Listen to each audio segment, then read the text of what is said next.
अरे परिभाषा नहीं है, मैं माफ़ी चाहता हूँ, ये टेक्निकल बातें आप जो बात कर रहे हो। डिम्ड का मतलब क्या होता है? ओरन को डिम्ड फॉरेस्ट का फैसला किसने किया? सुप्रीम कोर्ट ने किया। और ये जरूरी थोड़ी कि हर व्यक्ति को हर भाषा के ऊपर कमांड हुई। डिम्ड मतलब होता है माना जाए। डिम्ड मतलब ये है कि जो भी कानून नियम कानून के माध्यम से बने हुए हैं वो लागू होना चाहिए। डिम्ड विलेज है, उसके अंदर स्थिति अलग है। जैसलमेर के अंदर डिम्ड विलेज भी हुए कि जो गांव बनाने के पैमाना था वो हम लोगों के यहाँ आबादी के न्यूनतम जो आवश्यकता थी उसके अंदर वो गांव राजस्व गांव नहीं बना पा रहे थे। ये उनकी सोच है, अपनी अपनी सोच है। इस लोकतांत्रिक व्यवस्था के अंदर, संविधान के अंदर थप्पड़ का किसी को अधिकार नहीं। अब संवैधानिक जो आपको अधिकार है उसका उपयोग कर कर आप जनप्रतिनिधि के तौर के ऊपर आप दिशा दो समाज को, या जो संवैधानिक अधिकार नहीं है उसके माध्यम से अराजकता फैलाओ।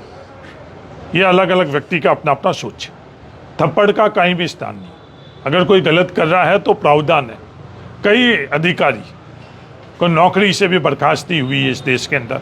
गलत कर रहा है तो उस माध्यम से उनके खिलाफ कार्रवाई होनी चाहिए। सर, पिछले दिनों जो है जोधपुर में अनीता चौधरी हत्या मामले में 6 टुकड़े कर दिए गए थे, लेकिन उस पर आपका क्या कमेंट है? नहीं, मैंने अनीता चौधरी हत्याकांड के अंदर उस वक्त सभी शीर्ष पुलिस अधिकारियों से बात करी और निष्पक्ष तौर पर उसकी जांच होनी चाहिए।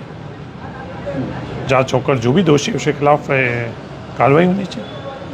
आज कम से कम 1000 इशू है बाड़मेर जिले के अंदर, वो सब भी बहुत महत्वपूर्ण है। पर आज के वक्त के अंदर सबसे महत्वपूर्ण है कि बाड़मेर के किसानों को विद्युत आपूर्ति कृषि के अंदर पूरी होनी चाहिए और पेयजल के संदर्भ के अंदर रहनी चाहिए। सर, ओरन को लेकर एक बहुत बड़ा आंदोलन चल रहा है पिछले कई दिनों से लगातार। और ये आंदोलन अलग अलग चीज़ है। ओरन के संदर्भ में एक ही बात आपको साझा करता हूँ, उसमें समझना चाहिए।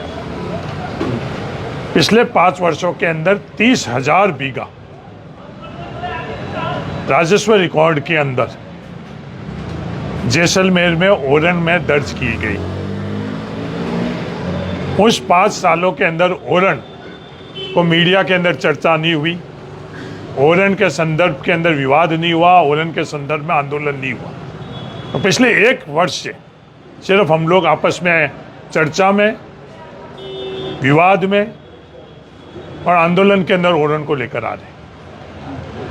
जो ओरन का संरक्षण का पहला कदम, ओरन को राजस्व रिकॉर्ड में दर्ज कराना।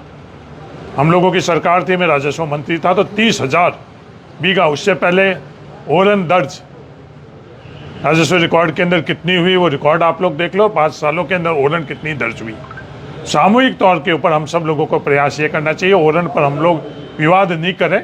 ओरन का जो हमारी पीढ़ियों से ओरन का संरक्षण हुआ है, कहीं त्रुटि है तो इस त्रुटि की पूर्ति कर कर कोई भी ओरन के संदर्भ के अंदर, ओरन के माध्यम से, ओरन शब्द के माध्यम से, ओरन व्यवस्था के माध्यम से किसी और मकसद से, चाहे वो राजनीतिक मकसद क्यों नहीं है, व्यावसायिक मकसद क्यों नहीं हो, किसी का विरोध करना मकसद क्यों नहीं है, ओरन से पवित्र हम लोगों के लिए कुछ नहीं है। आध्यात्मिक तौर पर, धार्मिक तौर के में ओरन हमारे यहाँ मंदिर नहीं हुआ करते थे, ये ओरन ही थी, उनको हम धार्मिक तौर के ऊपर उसको पूजते थे। ये अगर समझ में आ जाएगी तो आपकी बात का पूरा उत्तर। ओरन को लेकर पिछले दिनों एक डिबेट हुई थी न्यूज़ चैनल पर, जिस पर आपके कांग्रेस के नेता को पूछा गया था कि इसकी परिभाषा क्या है, जबकि परिभाषा